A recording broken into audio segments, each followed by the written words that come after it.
राधे राधे जी। जय श्री कृष्णा। आप सबका आपके अपने चैनल सुनीता भक्ति में हार्दिक स्वागत है। भगवान श्री हरि आपकी समस्त मनोकामनाएं पूर्ण करे। तो आइए भक्तों, भगवान श्री हरि का ध्यान करते हुए आज के फाल्गुन मास की कथा अध्याय को प्रारंभ करते हैं। और सभी पिछली कथाओं को सुनने के लिए आप सभी भक्तजनों का धन्यवाद। और फिर उसके बाद पुलस्त्य जी कहते हैं कि हे राजन, दानव राज बाष्कली के ऐसा कहने पर उसके पुरोहित शुक्राचार्य ने उससे कहा कि हे महाराज, तुम्हें उचित अनुचित का बिल्कुल भी ज्ञान नहीं है। किसको कब क्या कह देना चाहिए इस बात से तुम अनभिज्ञ हो। अतः मंत्रियों के साथ भली भांति विचार करके युक्त से निर्णय करने के पश्चात तुम्हें कोई कार्य करना चाहिए। तुमने इंद्र सहित देवताओं को जीत कर त्रिलोकी का राज्य प्राप्त किया है, तो अपने वचन को पूरा करते ही तुम बंधन में पड़ जाओगे। हे राजन, ये जो वामन है इन्हें साक्षात सनातन विष्णु ही समझो, और इनके लिए तुम्हें कुछ कह देना नहीं चाहिए, क्योंकि इन्होंने ही तो पहले तुम्हारे वंश का उच्छेद कराया है और आगे भी कराएंगे। इन्होंने माया से दानवों को परास्त किया है और माया से ही इस समय बोने ब्राह्मण का रूप बनाकर तुम्हें दर्शन दिया है। अतः अब बहुत कहने की आवश्यकता नहीं है। इन्हें कुछ न दो, 3 पग तो बहुत है। मक्खी के पैर के बराबर भी भूमि देना न स्वीकार करो। यदि मेरी बात नहीं मानोगे तो शीघ्र ही तुम्हारा नाश हो जाएगा। तो यह मैं तुम्हें सच्ची बात कह रहा हूँ।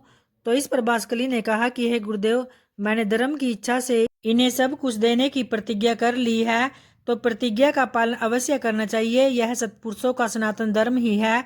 यदि ये भगवान विष्णु है और मुझसे दान लेकर देवताओं को समृद्धिशाली बनाना चाहते हैं, तब तो मेरे समान धन्य दूसरा कोई नहीं होगा। और ध्यान प्रायण योगी निरंतर ध्यान करते रहने पर भी जिनका दर्शन जल्दी नहीं पाते, उन्होंने ही यदि मुझे दर्शन दिया है, तब तो इन देवेश्वर ने मुझे और भी धन्य बना दिया है।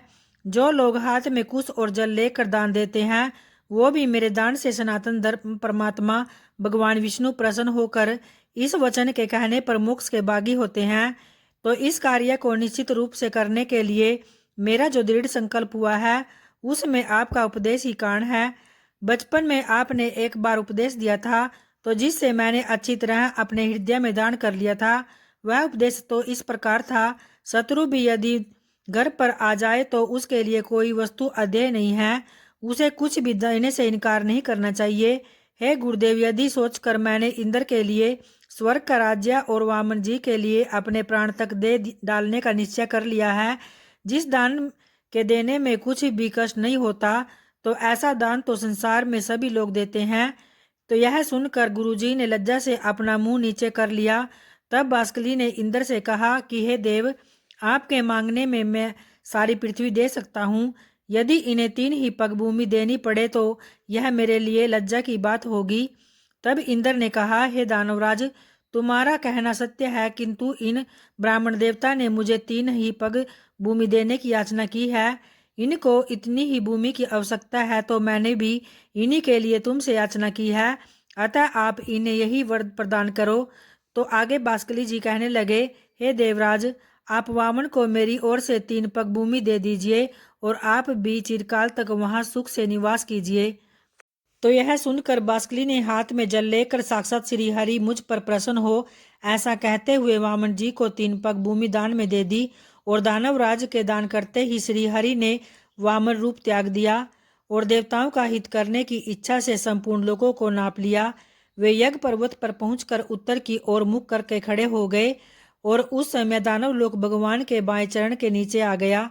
तब जगदीश्वर ने पहला पग सूर्यलोक में रखा और दूसरा ध्रुवलोक में। फिर अद्भुत कर्म करने वाले भगवान ने तीसरे पग से ब्रह्मांड पर आघात किया और उनके अंगूठे के अग्रभाग से लगकर ब्रह्मांड कटा फूट गया, जिससे बहुत सा जल बाहर आ गया। और इसीलिए उसे ही भगवान श्री विष्णु के चरणों से प्रकट होने वाली वैष्णवी नदी गंगा कहते हैं। गंगा जी अनेक कारणवश भगवान श्री विष्णु के चरण से प्रकट हुई थी और उनके द्वारा चराचर प्राणियों सहित समस्त त्रिलोकी व्याप्त है। तत्पश्चात भगवान श्री वामन ने बाष्कली से कहा कि मेरे 3 पग पूर्ण करो। तो बाष्कली ने कहा, हे भगवान, आपने पूर्व काल में जितनी बड़ी पृथ्वी बनाई थी, उसमें से मैंने कुछ भी छिपाया नहीं है। पृथ्वी छोटी है और आप महान हैं। मुझ में सृष्टि उत्पन्न करने की शक्ति नहीं, तो जिससे कि दूसरी पृथ्वी बनाकर आपके 3 पग पूर्ण करूं। हे देव, आप जैसे प्रभु को इच्छा शक्ति ही मनोवांछित कार्य करने में समर्थ होती है। तो सत्यवादी बास्कली को निरंतर जानकर भगवान श्री विष्णु बोले, हे दानवराज, बोलो मैं तुम्हारी कौन सी इच्छा पूर्ण करूं। और तुम्हारा दिया हुआ संकल्प जल मेरे हाथ में आया है, इसलिए तुम वर पाने के योग्य हो, वरदान के उत्तम पात्र हो। तुम्हें जिस वस्तु की इच्छा हो मांगो, मैं उसे दूंगा। तो इस पर बास्कली ने कहा, हे देवेश्वर, मैं आपकी भक्ति चाहता हूँ, अतः मेरी मृत्यु भी आपके ही हाथों से हो, जिससे कि मुझे आपके परम धाम श्वेत द्वीप की प्राप्ति हो और जो तपस्वियों के लिए भी दुर्लभ हो। तो भक्तों, आज की कथा यहीं संपन्न होती है और आगे की कथा कल के अध्याय में जानेंगे। और आइए अब तुलसी चालीसा पाठ को प्रारंभ करते हैं। श्री तुलसी महारानी करु विनय सिर नाय, जो मम हो संकट विकट दीजे मात निशाय। नमो नमो तुलसी महारानी, महिमा अमित न जाए बखानी। दियो विष्णु तुमको सन्माना, जग में छायो सुयश महाना। विष्णु प्रिया जय जयति भवानी, तिहु लोक की हो सुख खानी।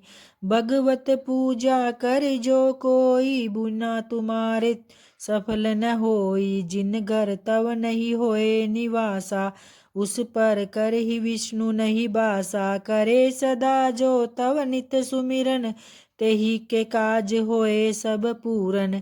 कार्तिक मास महात्म तुम्हारा, ताको जानत सब संसारा। तव पूजन जो करे कुंवारी, पावे सुंदर वर सुकुमारी।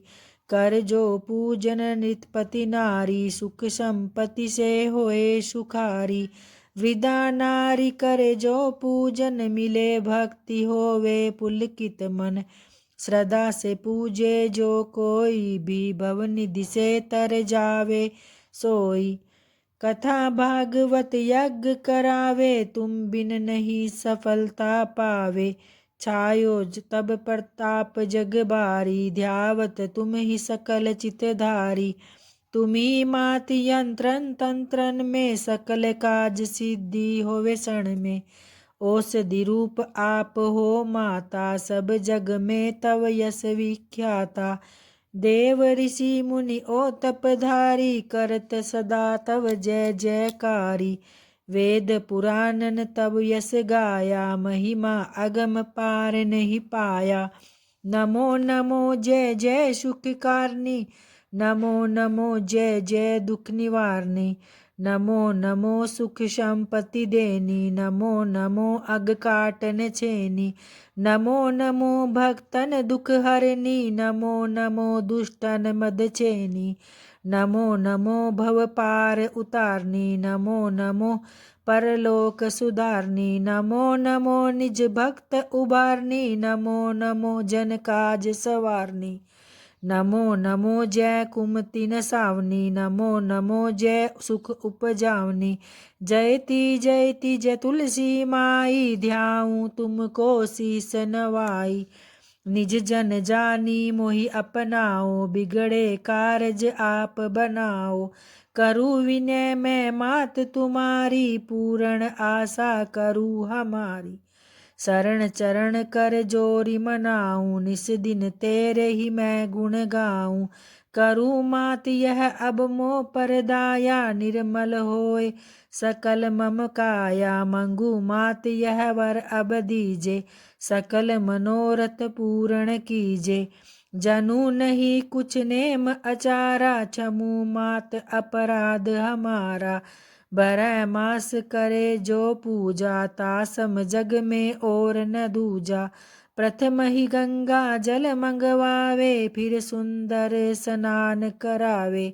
चंदन अक्षत पुष्प चढ़ावे, धूप दीप नैवेद्य लगावे। करे आचमन गंगा जल से, ध्यान करे हृदय निर्मल से।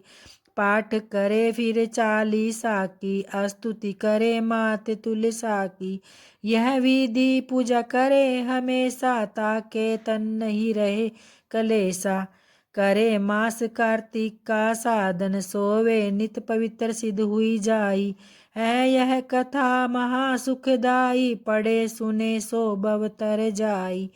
तुलसी मैया तुम कल्याणी, तुम्हारी महिमा सब जग जानी।